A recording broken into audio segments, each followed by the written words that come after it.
Ready start. Jammu के अखनूर में रक्षा मंत्री राजनाथ सिंह ने पाकिस्तान को चेताते हुए जिस तरह उससे गुलाम कश्मीर से आतंकी ढांचे को समाप्त करने के लिए कहा, उससे यह साफ है कि वहाँ अब भी आतंकियों को पाला पोसा जा रहा है। इसे रक्षा मंत्री ने यह कहकर पुष्ट भी किया कि भारत के पास इसकी प्रमाण है कि सीमा पार आतंकियों के ट्रेनिंग कैंप के साथ लॉन्च पैड भी कायम है।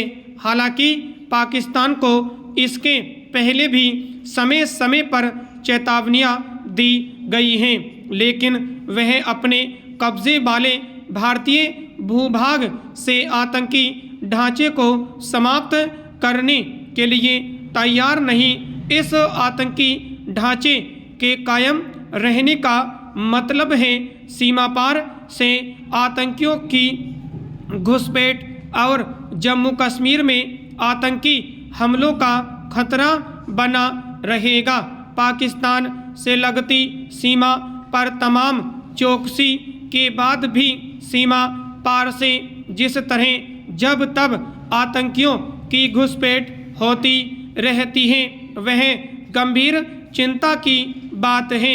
जब पाकिस्तान से लगती सीमा भारत की सुरक्षा के लिए खतरा बनी हुई है, तब यह शुभ संकेत नहीं कि बांग्लादेश से सटी सीमा भी भारत के लिए चिंता का कारण बन रही है।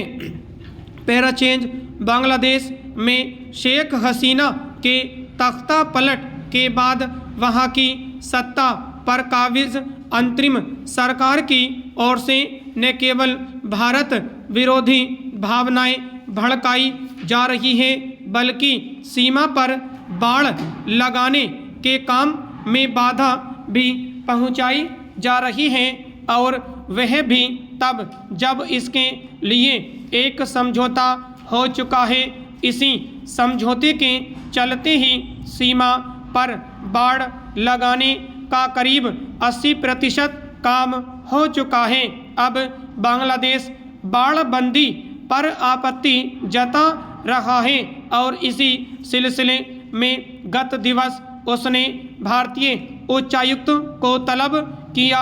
इसके जवाब में भारत ने भी ऐसा ही किया, लेकिन लगता नहीं कि बांग्लादेश सीमा पर भारत के समक्ष जानबूझकर समस्या पैदा करने से बाज आने वाला है। बांग्लादेश बाड़ लगाने के समझौते का सम्मान करने के बजाय उसकी समीक्षा करने की बात कर रहा है। वह उन स्थानों पर कंटीले तारों वाली बाड़ लगाने का खास तौर पर विरोध कर रहा है, जहां से बड़े पैमाने पर घुसपैठ और तस्करी होती है। इस संदर्भ में वह वैसे ही कुतर्क पेश कर रहा है जैसे सीमा सुरक्षा के भारत के प्रयत्नों पर पाकिस्तान करता रहता है। हैरानी नहीं कि यह बांग्लादेश से पाकिस्तान की हालिया नज़दीकी का असर हो। भारत इसकी अनदेखी नहीं कर सकता कि बांग्लादेश की अंतरिम सरकार किस तरह पाकिस्तान से संबंध सुधारने के साथ उसे ज़रूरत से ज़्यादा भाव दे रही है। भारत को यह देखना होगा कि कहीं ये दोनों देश मिलकर उसके खिलाफ कोई ताना बाना तो नहीं बुन रहे हैं। भारत के लिए यही उचित है कि वह पाक बांग्लादेश से संभावित गठजोड़ से सावधान रहे। स्टॉप।